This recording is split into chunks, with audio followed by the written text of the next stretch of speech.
My name is Greg Rohrbach. I'm on the committee. I'm the lead committee for the World Veg Fest 2025. My wife and I were running the organization for about 5 years, and we were involved back in between 2010 and 2018. And then I went back to Michigan to help take care of my father for 3 years, and then we moved to Santa Cruz for 3 years, and we just moved back in February. And funny thing is, I wanted to get back in touch with SFVS, a great organization. They inspired me to go vegan, back in the day, which I'll tell a little story here. But so I went to the board meeting in January, and there was some leadership change that the transition didn't go as smoothly as some of you guys may have heard. And so, but we had a great team that developed an interim board to try and resurrect SFVS, to make sure it wasn't going down. And it almost did, to be honest with you. We almost lost the organization, which started back in 1968.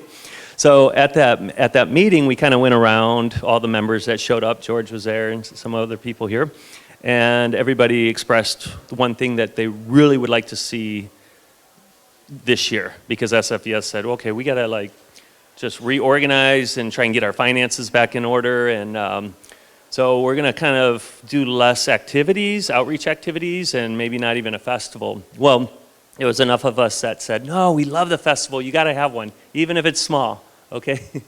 So, lo and behold, we formed a committee, and they were looking for somebody to lead that committee, and nobody volunteered, of course. And since I had ran it for about 5 or 6 years, I said, okay, fine, I'll do it. So here I am. And meeting after meeting, and we kept coming up with good ideas, and we were looking at venues. We found a small venue, and then we found this venue, and now it's like huge again, right? Like this is gonna be one of the biggest ones we've had probably in 5 or 6 years. So, truly amazing, and we have a wonderful team here. Okay, so today, my mother-in-law, Mrs. Kong, everybody, that's Pat Lee's mother. This is my wife, Pat Lee. Front row. All right, today we celebrate a story that began in 1968 with a simple spark. Frederick Baldus placed an ad in the paper that read, "Vegetarians Unite." A handful of compassionate people, around 30, showed up at his house, and from that response, a community was born. Within a year, the San Francisco Vegetarian Society took shape, driven by a clear purpose to advocate for animals, to protect our beautiful planet, and to help one another live healthier, kinder lives. And we still follow that mission today. And that was 1968, right? Can you imagine back then where veganism or vegetarianism was, you were an outlier, and we're still a pretty small percentage today. So from the beginning, SFVS wasn't just an idea, it was a team. A leadership group formed and a board was assembled. But the real heartbeat of SFVS has always been curious, and so we picked up some information about the benefits of plant-based living, the environment, the animal welfare, and healthy living, right? The food. So, and we go, this is great. I read John Robbins' book years before that, and I was very inspired, but I didn't have anything that really kept me going. I didn't have people around me to encourage me to keep going. I wasn't around like-minded people, exactly, right? So I was really curious, man, this sounds like a good organization. So Pat Lee and I signed up on the email list, and we started getting emails about potlucks and events and educational gatherings. So we started going, and just slowly, we didn't transition exactly overnight, but we started learning more, and we were getting inspired. So we just kept going, and eventually I became a volunteer. Well, volunteer led to eventually becoming a member on the board, and then that led to becoming president, back in 2012. So it's just amazing how it just kind of grew. But my point is, going back to it, they were tabling, they were doing outreach. And that's why I really believe in SFVS or any organization that goes out and educates people, gives information out there, because you could just inspire that person then to go on and take it further and change their lives completely, which is what happened to Pat Lee and I. The festival in Golden Gate Park, we were walking our dog Philly, because we lived over in the outer Richmond district, and we happened to be walking by, and I don't know why we didn't know about it, but apparently we didn't, because we were kind of new at that point, and we go, oh wow, we should stop in, and that really transformed me. Seeing everybody like we are right here, everybody having a great time, the food is amazing, the talks are awesome. All right, so if there's one lesson our founders understood, it's this: change is easier together. Social support is a bridge between intention and habit. So trees, navigating grocery aisles, or answering a skeptical relative at a holiday dinner, the presence of a supportive community plays a huge role in adopting and maintaining a plant-based lifestyle. Science has validated this.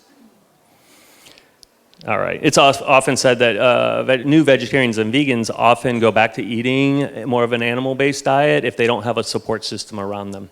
So what I'm leading up to is SFVS plays a huge role, I believe, in our community. And that's why I'm so glad that we were able to keep it going and revitalized it. But I mean, they've been doing this for decades, and it's, you know, it's amazing. The people, the volunteers that have come together to make that happen.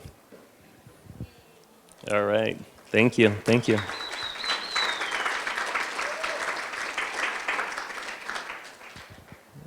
All right, so none of this happens in isolation. It happens because of leadership teams willing to serve, committees brave enough to start, and members generous enough to show up, like you guys.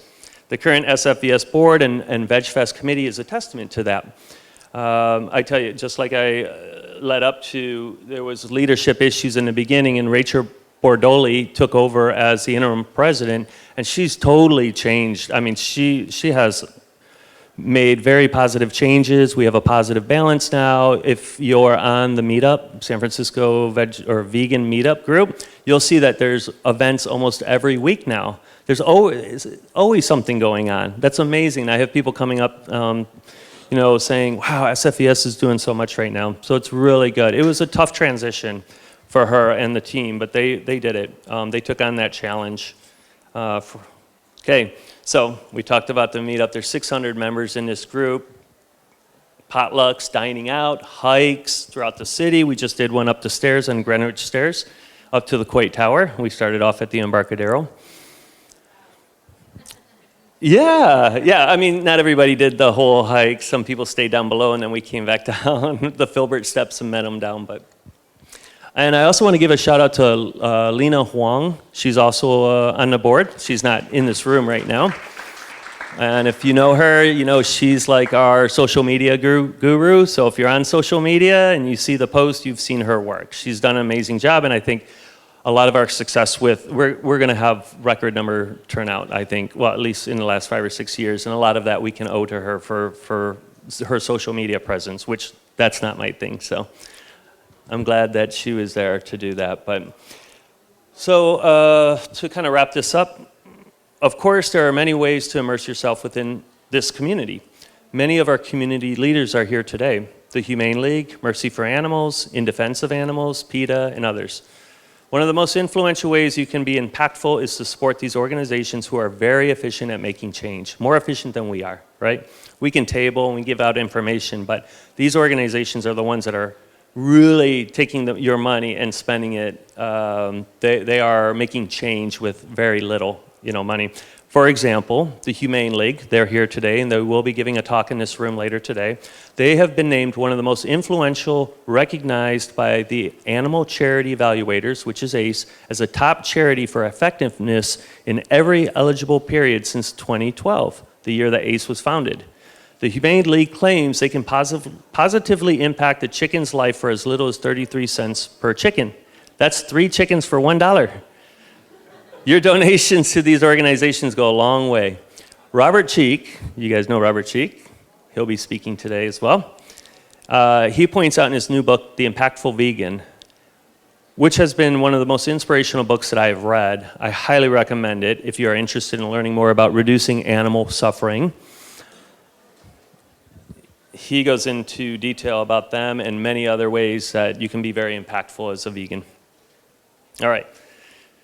So we have an amazing festival committee this year, people with different talents and skills that mesh just the right way. We each kind of brought something to the table. This is a new venue for us after many years at the San Francisco County Fair Building in Golden Gate Park. And so far, we are on track for the largest number of attendees in many years. We had 800 people that bought tickets already, like before the event started, which we hadn't done since yeah. We hadn't done that since 2018. So you can almost double that because about half will probably show up and buy tickets here today. So it's gonna get crowded. Okay, so we have 10 speakers today, 5 food demos, and 90 vendors here. The World Vegan Fest would not exist if it were not for the 100 plus volunteers giving their valuable free time and energy to organize and staff this event. And it is a lot of work, and depending on what level you're at. We're all volunteers, nobody's getting paid here, but it's out of the love and the experience that makes us want to do this and keep doing it, even though it's stressful and I haven't been to the gym in like 2 weeks, but I'll go there tomorrow. Okay, anyways, to wrap this up, to those who answered that first call in 1968, thank you. To those who have kept the doors open, the programs running, and the potlucks delicious, thank you. And those who are here for the first time, curious and hopeful, welcome. You are the next chapter. May we continue to build a society that nourishes bodies, protect animals, and safeguards the earth. May we keep learning, keep listening, and keep lifting one another up. And may the simple spark that started with Vegetarians Unite keep lighting the way for another year, another decade, and beyond. All right. Thank you. All righty, so Carolyn Bass is going to present our speaker.